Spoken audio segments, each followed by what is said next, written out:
Hi there, I'm Jason De Silva, Director of Global Investment Strategy here at Arbuthnot Latham. 2025 turned out to be another strong year for risk assets, rewarding investors who stayed the course despite heightened volatility. And so what do we expect for 2026? We see three major themes shaping markets: resilient economic growth, a weaker dollar, and the continued rise of artificial intelligence. On the dollar, we expect it to soften again in 2026.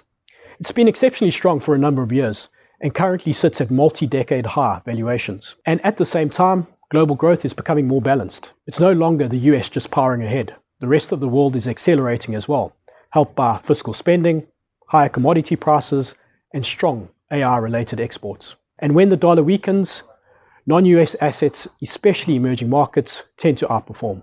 And so we've adjusted portfolios by reducing US equity exposure and increasing emerging market equities and debt, where improving growth and credit upgrades are creating compelling opportunities. This more balanced global growth environment leads us to our second major theme for 2026, strong economic growth. This is really driven by a strong consumer, massive AI-related investment, and substantial fiscal spending. And on this constructive backdrop, we've slightly increased equity exposure. But stronger growth means inflation may stay a bit sticky for a bit longer, and this really limits how far central banks can cut rates. And that's why we've reduced some of our government bonds, where we see upside capped. Importantly, growth is shifting towards the more cyclical parts of the economy. And so to capture this, we've initiated positions in global industrials and materials, which tend to perform well in a more buoyant global economic environment.